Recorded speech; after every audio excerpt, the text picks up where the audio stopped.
Go! Bonjour à tous. Est-ce que vous nous entendez pour les premiers arrivés? Est-ce que vous nous entendez? Est-ce que vous nous voyez? Ah! Est-ce que vous entendez bien Cécilien également? Vous m'entendez? On est au top. Ah, on a des petits retours de type « Vous êtes beau », magnifique. Oh, J'adore ce genre de génial, feedback. hein, 8h45 du matin, je prends. Et oui, ce qu'on ne vous a pas dit, c'est que Cécilien, il est au Canada, là. De Toronto, voilà. Super. Alors, avant de démarrer, parce qu'on a encore 30 secondes, je voulais profiter justement de ce petit temps. J'espère que vous passez tous une bonne journée SEO Square, que les webinars sont intéressants pour vous, que vous apprenez plein de belles choses. Je tenais à remercier mes équipes de SEMJ parce qu'elles ont fait un travail formidable d'organisation et on est très content puisque le SEO Square, c'est 2500 inscrits, donc je crois que potentiellement c'est l'un des plus gros ou le plus gros, je ne sais pas, événement SEO en France. Donc merci à eux parce que c'est un sacré boulot et on est très content de pouvoir organiser cette journée, et merci aux organisateurs qui nous ont aidés, aux partenaires, notamment OnCrawl, SEMrush, Netlinking.fr et You Love Words. Donc ça fait vraiment chaud au cœur de voir autant de personnes. Bon, je vois que c'est l'heure de commencer, que ça se remplit de manière impressionnante, donc on va commencer. Donc, pour ce webinaire, on va vous parler de quoi? On va vous parler d'une success story exceptionnelle. C'est la success story de Venngage. Venngage, c'est une entreprise qui est allée chercher en l'espace de quelques années plus d'1 million de visiteurs SEO mensuels, et grâce à une stratégie de Content Growth Machine. Et justement, pour vous expliquer toute cette partie, j'ai la chance d'être aux côtés de Cécilien Dambon. Alors Cécilien, tu es International Growth Manager chez Venngage. C'est ça, bonjour à tous et merci encore Nicolas pour cette invitation. Donc oui, comme je disais, 8h45 ici à Toronto. Cécilien, International Growth Manager, j'ai rejoint Venngage il y a maintenant 3 ans.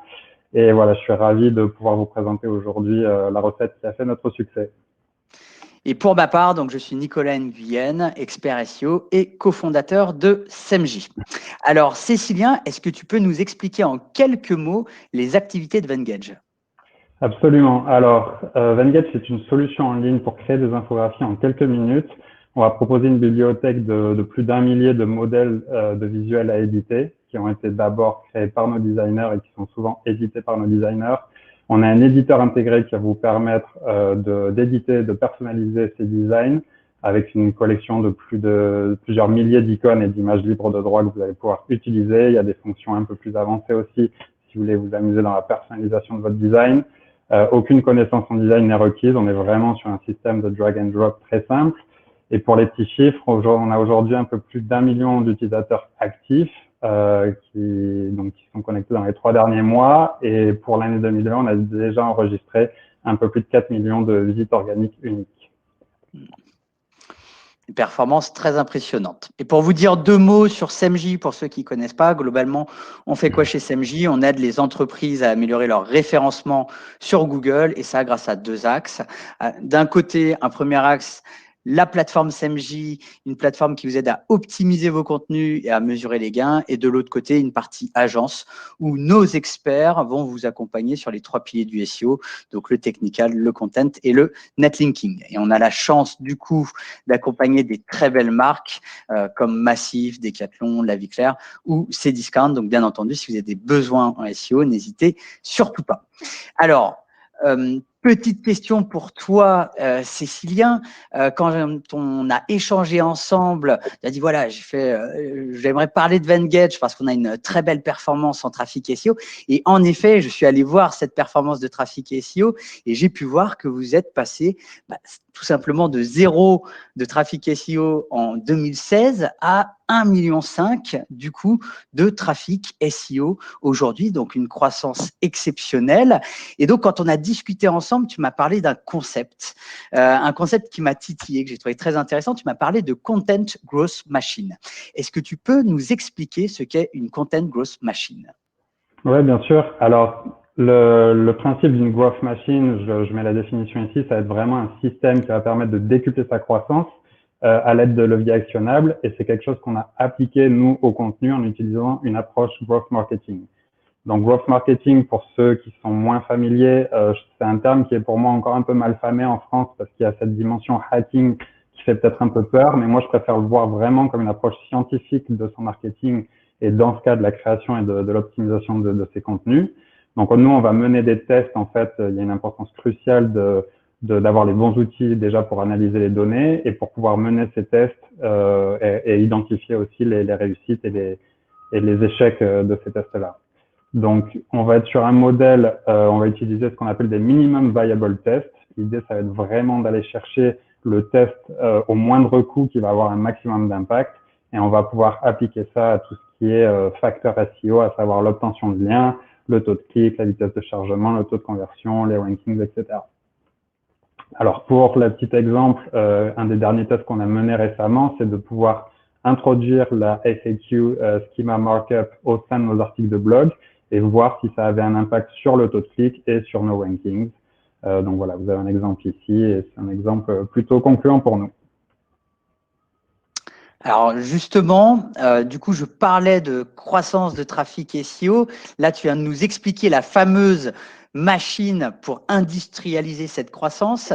Et là, on voit justement cette courbe de trafic SEO estimée par Ahref, où on voit dans la durée une croissance, je dirais, tout simplement hors du commun. Est-ce que tu peux nous expliquer les grands axes que vous avez mis en place pour votre stratégie pour aller chercher ce type de résultat durable dans le temps? Alors, je crois que le premier élément qui a joué sur cette croissance, ça a déjà été notre approche du contenu. C'est vrai qu'en SEO, on retrouve généralement 3 grands objectifs, à savoir on veut plus de trafic, on veut plus de conversion, on veut plus d'autorité. On va essayer des fois de tout mixer sur un même article et essayer d'atteindre tout ça.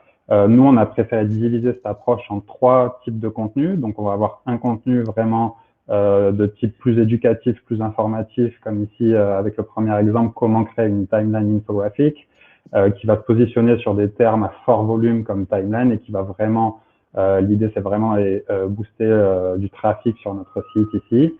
On va avoir du contenu plus actionnable avec le deuxième exemple, 38 modèles de timeline avec des exemples et des astuces de design. Donc là, on va être sur une intention de recherche beaucoup plus qualifiée qui va nous permettre d'avoir plus de conversions.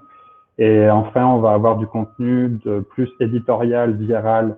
Donc là, on va vraiment apporter une grosse valeur ajoutée. Il va y avoir un effort de recherche conséquent et une exclusivité très forte. Et c'est ce qui va nous permettre d'obtenir des mentions et des liens de très grande qualité. Ensuite, il y a un gros travail sur la sémantique. Donc, on va utiliser ce qu'on appelle des topic clusters. Je crois qu'il y a un talk après celui-là sur la question avec Emma de You Love Words. Donc, restez connectés pour suivre ça. Il y a un très bon article de HubSpot aussi sur la question que je vous recommande et je vous invite aussi à étudier les travaux de nos experts SEO français sur toute la partie cocon sémantique. Et c'est ce qui nous a permis, voilà, ce travail sur cette sémantique d'être reconnu comme un expert dans notre domaine par Google et les moteurs de recherche. Alors, ce travail du topic cluster, il va amener forcément une recherche de mots-clés très stratégique. On va vraiment se concentrer à la fois sur les intentions de recherche, le feedback de nos utilisateurs. Il y a toute l'importance de la longue traîne qu'on va aller chercher. Donc, on va mener nos recherches en regardant, par exemple, les People Also Ask, ces questions sur les SERP qu'on peut retrouver aujourd'hui. On va utiliser des outils comme CMJ pour vraiment trouver les mots-clés connexes qu'on va pouvoir intégrer directement sur notre contenu. Donc, il y a toute une partie audit de la concurrence, bien sûr, pour savoir qu'est-ce qui marche pour telle ou telle requête, quelle page rank dans les premiers résultats et pourquoi. On va chercher à comprendre ça. Et bien sûr, après, il y a toute la partie calendrier de contenu sur laquelle on va se concentrer pour à la fois tout ce qui va être création, mais aussi optimisation de contenu. Et ensuite, il y aura toute la partie promotion et obtention de liens que j'expliquerai un peu plus tard. Alors, justement, du coup, vous travaillez beaucoup cet aspect sémantique, architecture de contenu. Moi, je pense qu'il y a un point qui est clé, en fait, et c'est un point qu'on est assez habitué dans les équipes de CMJ à évaluer, c'est notamment le pourcentage de contenu édito de votre site web qui arrive, en fait, à se positionner sur Google et à capter du trafic SEO. Et s'il y a une stat à retenir aujourd'hui, c'est une stat donnée par Ahrefs, et je vous recommande cette étude, c'est que vous avez seulement 9% des contenus sur le web en général qui vont réussir à capter du trafic SEO.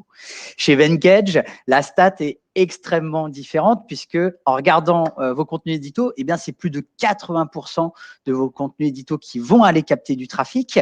Comment vous faites, surtout vu le nombre de contenus, pour atteindre ce type de performance ? Alors moi, quand j'ai rejoint Venngage en 2017, c'est vrai qu'on a décidé de miser beaucoup de temps sur la création de contenu. Donc, on a vraiment cherché à publier davantage d'articles. Les pages produits n'existaient pas. Donc, ce que j'appelle les pages produits, c'est qu'aujourd'hui, on a créé une page pour chaque catégorie de visuels proposés sur notre site. Ça peut être les infographies, mais aussi les présentations, les posters, etc. Donc, il y a vraiment tout plein de sémantiques intéressantes sur lesquelles se positionner. Les topic clusters dont je parlais étaient inexistants. On avait tous nos modèles sous une même URL. Donc, on a décidé aussi de diviser ces modèles en centaines de pages individuelles avec une description et du contenu exclusif. Et voilà, du coup, la majeure partie du trafic, quand je suis arrivé, elle était très concentrée sur peut-être 2 à 10 pages. Et on était sur des requêtes à très fort volume du style infographic ou infographic maker. Et du coup, le moins de changement de position pouvait être très impactant sur notre business. Donc, on a préféré par la suite, de passer beaucoup de temps sur le contenu avant, à partir de 2018, de vraiment renverser la balance et de miser beaucoup plus sur ce qui va être optimisation et promotion d'articles. Donc là, vraiment, la stratégie, ça a été de mettre en avant tout ça. En plus, on a une équipe marketing aujourd'hui qui est 4 fois plus grande, donc ça nous a permis aussi d'axer beaucoup plus sur ce travail de promotion, et j'en parlerai plus tard, mais on a une approche internationale qui nous a permis de gagner beaucoup de temps aussi sur la création de contenu. Donc l'idée, ça a été vraiment de booster nos pages mères et l'optimisation de tout ce qui va être notre maillage interne et nos pages en soi. Ouais. Voilà. Donc justement, tu parlais de promotion, mais aussi de création et d'optimisation de contenu.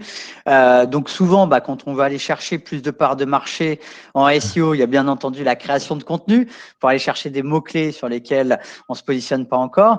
Et puis, il y a également cet axe d'aller optimiser les contenus existants pour aller gagner des positions sur des mots-clés déjà très stratégiques.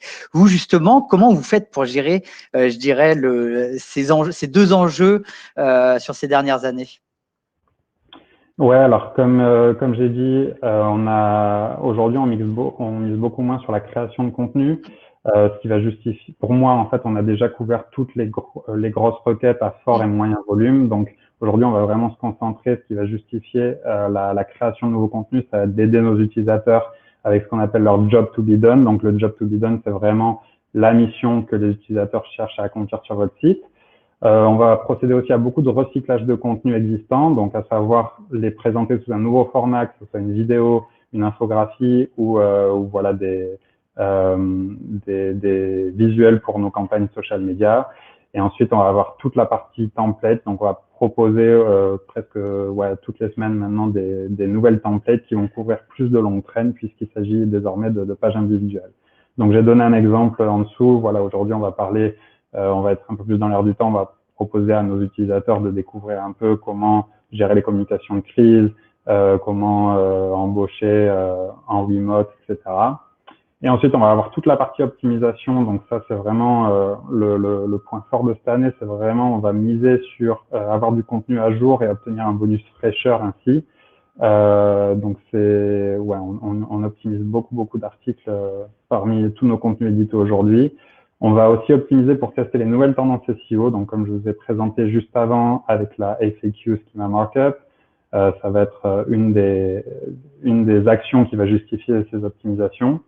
Ensuite, on a pas mal d'articles tendances que je vous invite à découvrir, à développer vous-même. Vous avez un exemple juste en bas avec les tendances en design graphique pour 2020. C'est un article qu'on va mettre constamment à jour. Je crois qu'on l'a depuis 2016, cet article. Donc, du coup, dès qu'il va s'agir de le repromouvoir, on a déjà ce boost avec les liens qui sont déjà en place. On a déjà les contacts qui vont nous permettre de pouvoir le rebooster également sur leur plateforme, etc. Donc, voilà, ça c'est très intéressant comme tactique aussi. Et ensuite, on va faire ce qu'on appelle du content pruning. Donc, content pruning, c'est-à-dire qu'on va se débarrasser de certaines pages ou les réoptimiser. Et c'est là qu'on va donner sa dernière chance pour certaines pages. Alors justement, vous passez beaucoup de temps sur l'optimisation de contenu, notamment, j'imagine, c'est parce qu'aujourd'hui, vous en avez créé beaucoup. En fait, quand j'ai analysé notamment les statistiques SEO de Venngage.com, j'ai identifié plus de 900 contenus édito.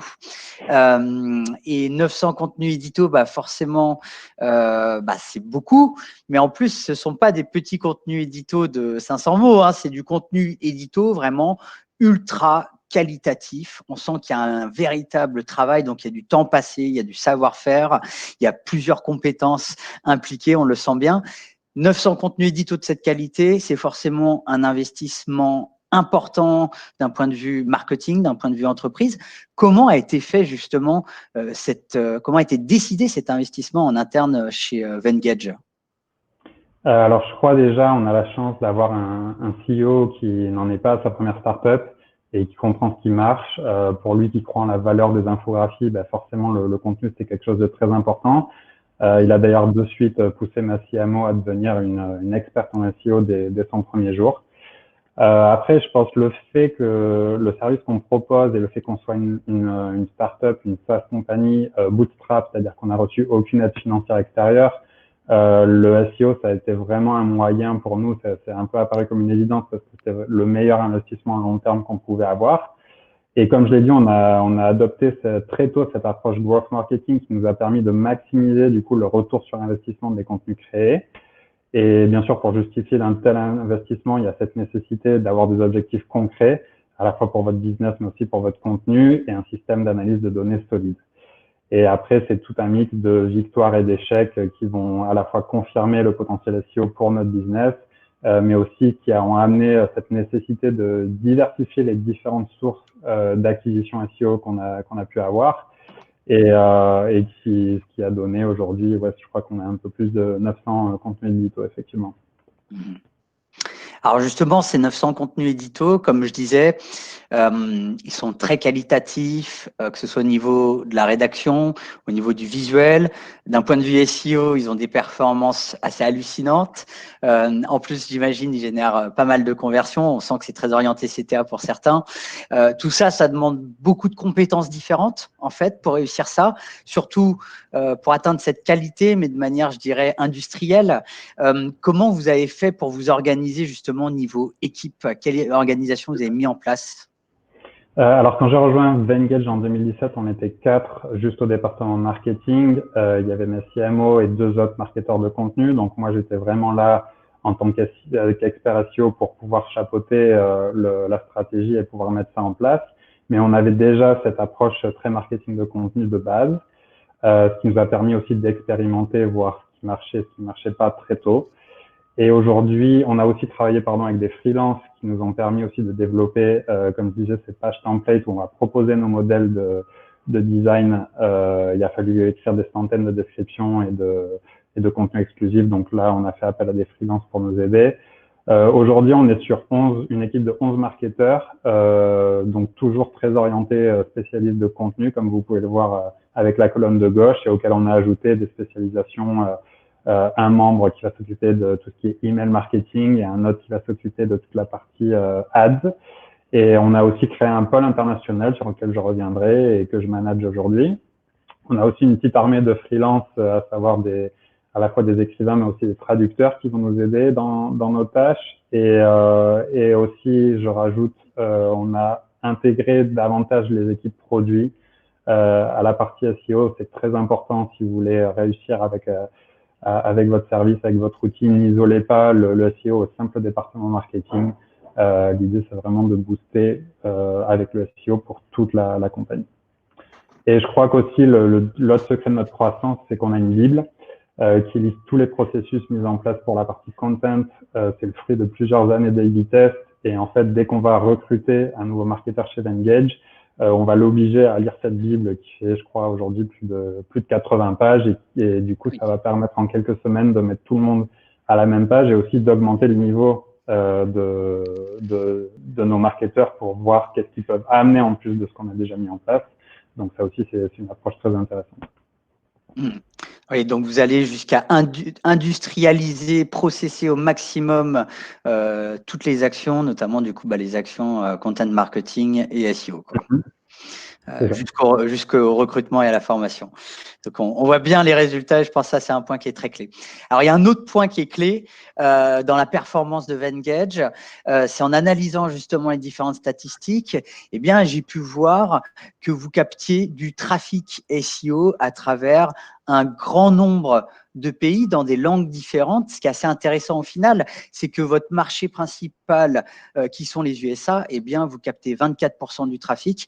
Et donc, au final, tous les autres pays vous rapportent beaucoup plus. Donc là, on sent une stratégie internationale très poussée. J'imagine en plus, vu que vous êtes une plateforme SaaS, c'est un enjeu de scale-up aussi. Comment vous avez réussi pour réussir cette internationalisation ? Alors, quand j'ai rejoint Venngage, il y avait que deux plateformes. Il y avait la plateforme anglaise et la plateforme espagnole. Il y avait vraiment zéro stratégie pour s'étendre à l'international. Je sais même pas pourquoi on avait la plateforme espagnole, parce qu'elle ramenait pas beaucoup de trafic aussi. Donc voilà, toujours avec cette approche growth marketing, j'ai voulu un peu voir ce qui était sous-exploité et pouvoir faire quelque chose avec. Donc j'ai commencé à mener quelques campagnes AdWords pour tester notre plateforme espagnole et ça s'est avéré très prometteur et ça a permis par la suite de justifier un investissement plus important dans la création de contenu et la promotion de contenu en espagnol. C'est ce qu'on a fait également voilà, on a continué à mener notre recherche et nos tests pour cibler d'autres régions. Donc, il y a vraiment eu l'importance de déterminer quel était le volume SEO et la valeur de notre audience dans les régions visées. Donc pour ça, on a vraiment évalué, nous en interne, ce qui était le taux de conversion par pays, la langue du navigateur utilisée par les populations dans d'autres pays. Et ensuite, pour la partie SEO, on a la chance aussi d'avoir des gros concurrents qui ont fait le travail avant nous. Et du coup, ça a été vraiment cette étude du potentiel SEO qui nous a mené au final à traduire notre site en plus de 19 langues. Et pour ce qui est de la partie content, on est sur de la traduction pure et dure. Donc l'idée c'était d'avant de proposer notre éditeur en plusieurs langues, ce qui est une tâche assez studieuse. On a vraiment misé sur la traduction de nos pages d'acquisition pour confirmer ce potentiel en amont. Et voilà, surtout n'oubliez pas que du contenu dupliqué n'est pas pris en compte, du contenu traduit justement n'est pas pris en compte comme du contenu dupliqué par les moteurs de recherche. Donc c'est un test plutôt facile que vous pouvez mener pour confirmer ce potentiel-là. Ouais, donc vous avez utilisé au final le contenu, notamment en traduisant, pour tester et valider vos marchés et j'imagine les prioriser, quoi. C'est ça. Donc ça, c'est extrêmement intéressant. Donc avant d'investir justement dans la traduction, j'imagine, de la plateforme. Très intéressant. Alors, il y a un autre point que j'ai trouvé intéressant en analysant les perfs de Venngage, c'est que globalement, plus de 3/4 du trafic SEO est capté à travers trois types de contenus. Trois types de contenus qui sont assez différents au final. On a les articles de blog qui vont nous rapporter 41% de trafic SEO, donc là, une bonne majorité. Vous avez des pages qui présentent les fonctionnalités de votre plateforme qui sont vraiment poussées, puisqu'elles arrivent à capter 25% de leur trafic, du trafic. Donc ça, c'est impressionnant également. Et puis les pages templates, où là, c'est des modèles graphiques que les utilisateurs peuvent réutiliser. Donc là, trois gros types de contenus. Justement, quelle a été cette stratégie, quelle a été la stratégie en utilisant ces trois types de contenus ? Alors, ces trois types de contenus ils vont être à la base des topic clusters que je présentais précédemment. Donc, on va retrouver les templates, à savoir nos catégories de design, les sous-catégories de design et les templates individuels qui sont donc aujourd'hui des pages individuelles, qui vont vraiment être à faible volume, donc capter de la longue traîne, mais être à forte taux de conversion. Nos pages mères, ça va être les feature pages, ça va être donc nos pages produits qui vont cibler des mots-clés comme poster maker ou infographic maker, etc. Donc des mots-clés à très fort volume et très forte taux de conversion, notamment sur la partie anglophone. Et ensuite, on va avoir tous ces articles de blog qui vont soutenir ces pages et créer. Donc voilà, il y a tout cet enjeu de capter le reste de la sémantique et de créer tout un maillage interne autour de ça pour vraiment booster vos pages mères aussi. Et ce qu'on a fait, c'est qu'on a trouvé un moyen aussi de responsabiliser nos équipes SEO autour de certaines sections de ces topic clusters en les affectant à la performance de ces actions-là, de ces outils-là. Voilà. Ouais. Sur la stratégie topic cluster. Je le rappelle pour l'audience, le topic cluster, qui est un terme très utilisé anglophone, bien entendu. En France, on a tendance à parler de cocon sémantique, même si le cocon sémantique, on va dire, a certaines spécificités. Mais au final, voilà, topic cluster se rapproche pas mal du cocon sémantique. Donc, le sujet, c'est autour d'un mot-clé, on va vraiment traiter l'ensemble de la thématique avec des contenus enfants. Alors, justement, on parlait de contenu. J'ai regardé les statistiques de plusieurs de vos contenus. J'étais vraiment extrêmement impressionné. Par exemple, il y a un contenu sur qu'est-ce qu'une infographie en anglais qui se positionne sur le mot-clé infographie en deuxième position. Donc, aux US, un mot-clé recherché 100 000 fois. Et ce contenu fait 33 000 de trafic à lui tout seul. Donc, ça, c'était un des exemples. Là, je vous montre un deuxième exemple qui a encore un autre type de performance tout aussi impressionnant. Là, c'est un article de blog que vous avez produit sur le plan marketing, globalement, ce qu'est un plan marketing. Donc, c'est un article très informationnel, mais avec une courbe d'acquisition de netlinking extrêmement impressionnante, puisque à lui seul, cet article réussit à capter 400 referring domaines, donc sites web référents. Donc ça, c'est assez impressionnant. On aimerait tous avoir ce type de courbe pour chacun de nos articles. Quelles astuces tu peux nous donner justement sur la partie link building? Alors, toujours avec cette approche growth marketing, c'est vrai qu'on a testé pas mal de méthodes pour obtenir des liens et au fur et à mesure, on a compris ce qui marchait pour nous. Donc, une des méthodes phares de Venngage qui a permis cette croissance dans les premières années, du moins, c'était de mettre en avant ces contenus éditos, mais aussi notre service au travers d'une guestographie. Donc, la guestographie, c'est comme on va dire, on part sur la même base du guest posting ou de l'article invité, sauf que plutôt que de proposer du nouveau contenu à un site, on va leur proposer d'optimiser du contenu existant en le retravaillant sous la forme d'infographie. Donc, de suite, ça apporte une valeur ajoutée qui est toujours très appréciée. Donc, voilà, un conseil que je peux donner, c'est vraiment avoir quelque chose de valeur à offrir en retour, autre que de l'argent, bien sûr. Nous, c'est ce qui nous a permis de développer nos premiers liens, d'obtenir nos premiers liens. Ensuite, alors aujourd'hui, on a un carnet de contacts qui est absolument gigantesque parce qu'on a vraiment, l'idée, c'était vraiment de penser collaboration et encore une fois, de miser beaucoup sur la promotion, donc c'est-à-dire plutôt faire du contact building que du link building. Voilà, nous, on est toujours dans l'idée de vaut mieux contacter 10 personnes et essayer d'établir une situation gagnant-gagnant plutôt que d'envoyer des emails non personnalisés à plus d'une centaine de personnes en masse. On va cramer beaucoup plus de cartouches ainsi, donc c'est pas l'idée. Et enfin, voilà, on va concentrer notre attention sur les pages à fort potentiel. Donc j'ai donné un exemple ici pour, par exemple, la partie Resume Maker. On a cette page produit Resume Maker qui est déjà faite et qui est peut-être au tout début de la deuxième page des résultats de Google. Donc on va peut-être décider de la booster pour l'amener en première page et voir ce qu'elle pourrait donner ainsi parce qu'il y a un très fort volume. Et pareil avec le deuxième exemple, YouTube Banner Template, on est sur un article de blog, mais pareil avec un très fort volume intéressant et du coup il y a un fort potentiel puisque cette page se trouve certainement en deuxième page. Et enfin, dernier conseil que je peux vous donner, qu'on a appliqué, c'est vraiment varier vos campagnes, que ce soit les liens brisés, les guestographies, les articles invités, etc. Là, je vous donne un exemple avec les liens Wikipédia. On s'est rendu compte qu'il y a beaucoup de pages qui linkaient par défaut sur des requêtes à fort volume vers des pages Wikipédia. Donc, juste leur demander s'ils peuvent remplacer. Bien sûr, il faut avoir le contenu qui va permettre de justifier ce remplacement. Mais après, du coup, c'est un cercle, comment on appelle ça, un cercle vertueux, puisque si vous dépassez Wikipédia, par exemple, dans les résultats de recherche, vous devenez la page référente. Et du coup, c'est beaucoup plus facile d'obtenir des liens naturellement vers votre page. Ah, génial. Donc là, si je comprends bien, hein, Cécilien, vous avez regardé la liste des referring domaines vers cette page Wikipédia en question. Ouais. Donc, c'est là où il y a potentiellement des webmasters qui pourraient être intéressés pour justement modifier leur contenu et faire un lien vers votre contenu à vous, quoi. Extrêmement smart, j'adore. Alors, un sujet qui est clé en content marketing, notamment on le voit à travers cette étude du Content Marketing Institute, c'est qu'aujourd'hui, il y a plus de la moitié des marketeurs qui estiment que la mesure de la performance, eh bien, c'est un enjeu, mais aussi c'est un challenge complexe. Vous, chez Venngage, comment vous faites pour mesurer justement, au final, l'efficacité et le ROI de vos campagnes de content?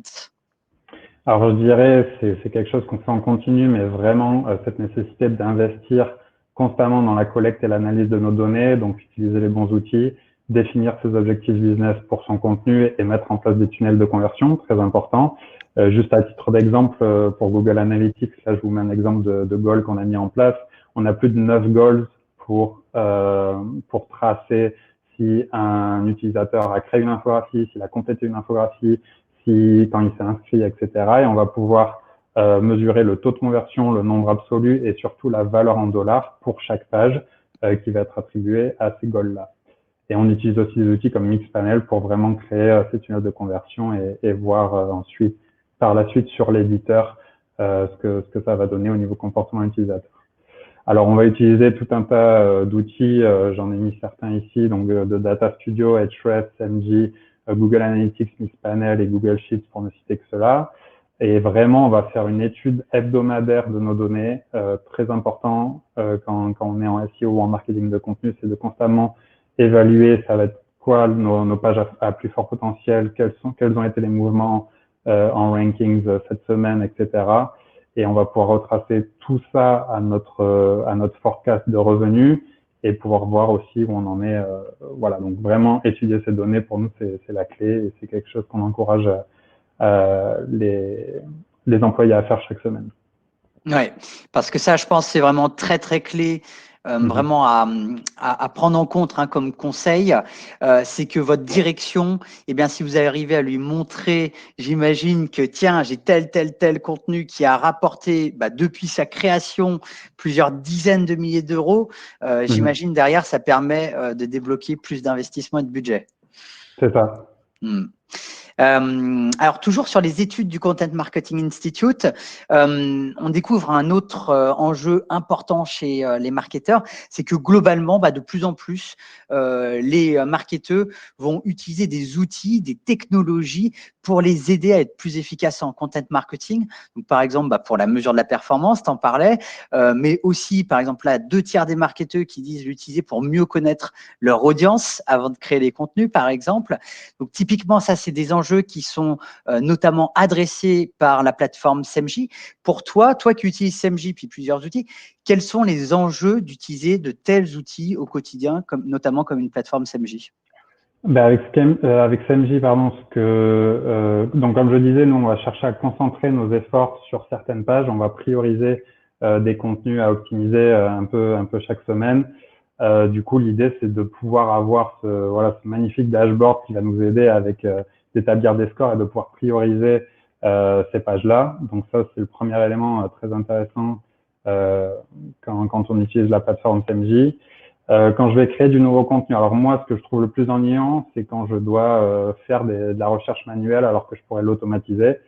Ce que j'adore avec SEMJ, c'est que dès que je veux créer du nouveau contenu, je vais pouvoir accéder à la fois au moteur de recherche, mais aussi aux différents heading tags, aux différents éléments clés utilisés par mes concurrents, à savoir la structure de leur page et voilà les topics qu'ils vont utiliser. Et pour ça, ça va me permettre de gagner un temps fou à comprendre qu'est-ce qui va ranker pour telle ou telle requête et pour créer ainsi mon contenu. Ensuite, on va avoir, ce que j'aime beaucoup, c'est cette heatmap pour la sélection de ces topics. Donc là, encore une fois, on va pouvoir voir ce que font les concurrents, sur quel topic ils se positionnent. Donc nous qui sommes toujours à la recherche d'optimiser la longue traîne, d'optimiser notre contenu, c'est très intéressant pour nous de pouvoir voir comment se positionnent nos concurrents et comment ça évolue au fur et à mesure du temps. Donc cette topic heatmap est très intéressante pour nous. Et ça va nous aider aussi pour tout ce qui est analyse de la SERP, analyse des heading tags utilisés par nos concurrents. Encore une fois, pour comprendre la structure qui fonctionne pour eux. On va pouvoir piocher ça directement dans l'éditeur CMJ, comme vous pouvez le voir avec la petite colonne à droite, où on va pouvoir piocher ce contenu-là et l'importer directement dans le contenu qu'on crée. Donc ça, encore une fois, ça nous permet de gagner un temps fou, et quand on est dans ma position, ça vaut de l'or. Et ensuite, pareil pour ce qui est suivi des performances, c'est une feature que j'adore parce qu'on va pouvoir retracer l'historique de nos éditions sur nos pages, et on va pouvoir faire la corrélation avec une hausse ou une baisse de trafic. Et du coup, ce qui est génial, c'est qu'on va pouvoir attribuer cette performance au marketeur, par exemple, qui a édité, donc il va pouvoir expliquer un peu plus qu'est-ce qu'il a fait pour booster ou pas cette page-là, qu'est-ce qui s'est passé à ce moment-là. Et du coup, d'avoir tout ça dans un dashboard sur un outil, c'est pour une grosse équipe comme nous, c'est génial de ne pas avoir à devoir faire un meeting pour essayer de comprendre qu'est-ce qui s'est passé un peu en mode panique. Voilà. Donc ça, c'est vraiment tout l'enjeu, je pense, aujourd'hui, d'ailleurs, quand on est marketeur ou SEO, c'est qu'on a tendance, hélas, à subir le trop-plein d'outils. Et donc, au final, à se perdre dans l'utilisation de 40 000 outils. Donc, on a tout intérêt, en effet, à miser sur ceux qui nous font gagner un maximum de temps. Merci pour tes feedbacks, Cécilien. Si tu devais donner 3 conseils pour résumer, au final, tout ce savoir-faire, cette expertise et tout ce que vous avez, au final, appris sur ces dernières années, ça serait quoi ces 3 derniers conseils ? Le premier conseil, ça va être de ne pas avoir une structure trop rigide. Comme je l'ai dit, voilà, faut s'accorder une certaine souplesse. Le SEO, ça change tout le temps. Surtout, prenez du temps pour tester et tester intelligemment. Cette importance pour nous des MVP a été clé, puisque vraiment aller chercher les tests qui demandent le moindre coût pour pouvoir avoir le maximum d'impact, et ensuite, ça va permettre de justifier un investissement vers quelque chose de plus costaud. Donc, lancez des bêta-versions avec vos pages et devenez le meilleur analyste. Ça, c'est si vous voulez atteindre des objectifs réalistes et aussi mettre en place des objectifs réalistes, il faut les bonnes données. Et si vous n'avez pas les bonnes données, vous serez malheureusement ni convaincant et ni convaincu par ce que vous faites. Merci beaucoup pour ces conseils, Cécilien. Moi, ce que j'en retiens, c'est que pour, je pense, la première fois à titre personnel, tu incarnes vraiment l'alliance du growth marketing et du SEO, c'est-à-dire toutes les compétences SEO, bien entendu, initiales, mais vraiment cette approche test and learn et industrialisation. Et je trouve ça vraiment extrêmement intéressant. Et au final, il n'y a qu'à regarder les performances que vous avez atteintes pour justement voir que ça fonctionne à 200%. Donc là, merci beaucoup pour ces conseils, Cécilien. Merci aussi pour tes feedbacks sur la plateforme. D'ailleurs, je rappelle, pour vous, les inscrits au SEO Square, vous pouvez bénéficier d'une offre spéciale dédiée au SEO Square. Donc, si vous avez envie de découvrir vous aussi la plateforme SEMJ, eh bien, sachez que pour chaque inscrit du SEO Square, vous aurez droit à 1 mois offert, 10 utilisateurs offerts et des analyses offertes.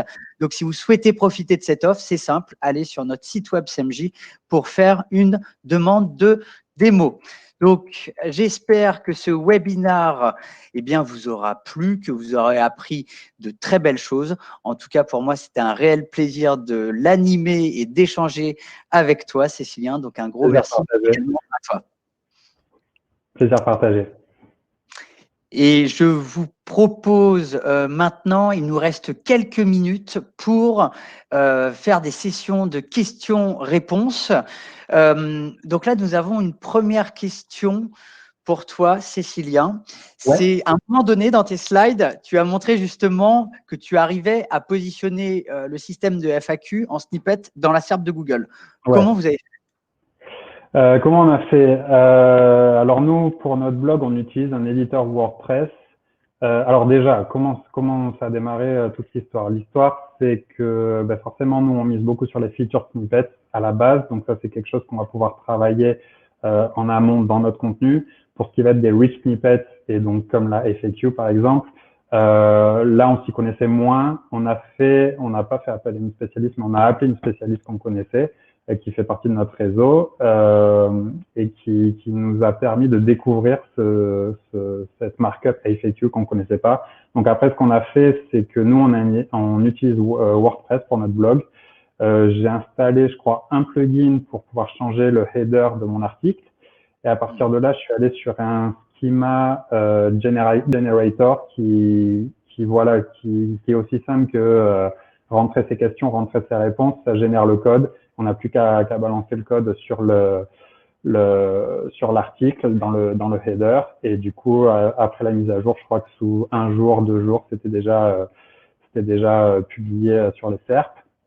Et du coup, ce qui va se passer, c'est qu'on a vu un boost sur nos classements. Donc, j'ai misé, pour faire ce premier test, j'ai misé sur une page qui était au bas de la première page des SERP pour voir si ça pouvait lui donner un boost. Et effectivement, ça lui a donné un boost. Ça vous donne une plus grande part de visibilité sur la SERP aussi, donc très intéressant. D'accord. Alors, j'ai une autre question qui corrobore au final avec cette partie-là. Au début du webinaire, quelqu'un a posé la question, quelles sont vos étapes avant de mettre en place un test, justement? Alors, donc pour mettre en place un test, on va déjà établir des hypothèses. Donc, une hypothèse, ça va être, OK, si je change tel élément dans ma page ou si je change tel élément sur mon site, est-ce que je peux atteindre ce résultat? Je prédis que je vais pouvoir atteindre ce résultat. Donc ça, c'est notre hypothèse de base. À partir de là, on va évaluer son coût. On va évaluer le coût du test. Comme je disais, vraiment comprendre quel est l'impact. Est-ce que ça va être un impact faible? Est-ce que ça va être un impact fort? On va chercher à prioriser tout ce qui va être moindre effort, gros impact. Et à partir de là, on va designer ce qu'on appelle l'expérimentation. Nous, on crée des cartes sur Trello pour suivre un peu tout ça, pour en parler tous ensemble, etc. Et à partir de là, on va faire du MVP. On va essayer de tabler sur 1 à 2 semaines maximum d'expérimentation pour déjà générer les données. Et après, l'analyse de données, on peut la faire un peu plus tard s'il y a besoin. Mais nous, c'est vrai qu'on browse beaucoup de trafic, donc c'est facile d'avoir un retour en quelques jours. Mais voilà, vraiment, partez d'une hypothèse. Listez vos hypothèses, trouvez celle que vous allez pouvoir mettre en place avec le moindre effort pour le maximum d'impact. Et à partir de là, voilà, c'est juste de la mise en place. Très important cette partie Donc, test. comme tu le disais, test and learn, voilà, très important pour nous. Très clé. Autre question, tu as beaucoup parlé de maillage interne et topic cluster. Donc justement, quelle est l'importance portée au maillage interne? Est-ce que tu as une méthodologie en particulier que vous appliquez sur cette partie maillage interne? Ouais, alors déjà, identifiez vos pages fortes. Alors nous, on a des pages produits qu'on a pu tester avec AdWords qui nous ont permis de comprendre qu'il y avait un fort taux de conversion. Mais à la base, on les avait pas, donc on a vraiment misé sur nos articles de blog qui étaient les plus costauds au niveau conversion et au niveau volume. Et l'idée après, ça a été de définir quel ensemble de pages on pouvait créer autour sur la même sémantique, où on pouvait les placer sur notre site. Donc nous, on avait donc ces 3 modèles que je disais, à savoir les templates, les pages produits et les articles de blog. Et ensuite, le maillage interne, on l'a peaufiné avec des outils comme Screaming Frog, qui a une version gratuite, je crois d'ailleurs, qui va vous permettre d'évaluer votre maillage interne aussi. Il y a d'autres outils, hein, mais on utilise aussi Ahrefs pour comprendre un peu plus les liens internes. Et ouais, passez du temps sur ça, vraiment, parce que comprenez le maillage que vous voulez mettre en place. Quelles vont être vos pages mères, quelles vont être les pages que vous allez pouvoir facilement booster en obtenant des liens pour transmettre ce link juice à vos pages mères. Parce que nous, par exemple, la page produit, c'est pas une page évidente à promouvoir pour obtenir des liens. C'est pas une page qui offre une valeur ajoutée à l'audience de quelqu'un d'autre. Donc, on va davantage miser sur la promotion de nos articles de blog qui ont une plus forte valeur ajoutée pour une audience d'un site marketing, par exemple, et qui va nous permettre d'obtenir ces liens qui vont transmettre ce qu'on appelle le link juice vers nos pages mères. Très bien. Alors, on va choisir une dernière question avant la fin de ce webinaire, et celle-ci, je la trouve intéressante, surtout par rapport à ce que vous avez fait. C'est mis bout à bout, combien de temps ça vous prend pour créer justement un contenu, par exemple un article de blog? Vous passez combien de temps, combien d'heures pour un contenu en moyenne? Alors maintenant, on est très efficace. Je vais dire, nos articles, c'est des articles qui se font sur du 3000 mots à peu près. Je vais dire en heures homme, ça doit prendre 8 à 10 heures peut-être. Ok, ça c'est la partie rédaction ou c'est avec la partie visuelle, etc. Avec la partie visuelle. Donc là, on va avoir aussi l'aide de nos designers parce qu'ils vont créer une template pour l'occasion, par exemple. Mais après, voilà, tout dépend de l'article aussi, j'ai envie de dire, parce que si on va faire du contenu viral, il y a la partie recherche qui va pouvoir prendre parfois plusieurs semaines. Mais sur une partie vraiment, type what is a marketing plan ou what is an infographic, ça va nous prendre 8 à 10 heures à peu près. Ouais. D'accord. Donc vous avez bien poussé l'efficacité, j'imagine. Ouais. Super. Eh bien, merci à toi, Cécilien, pour ces éléments de réponse. Ce webinaire est maintenant terminé et donc on vous propose de basculer sur le webinaire d'après. Merci à tous pour votre attention et à très bientôt. À très bientôt, et si vous avez des questions, n'hésitez pas à me retrouver sur LinkedIn et vous pouvez m'envoyer un mail aussi à cecilien@vengage.com. Merci à vous. Et merci à toi encore, Cécilien. Allez, au revoir.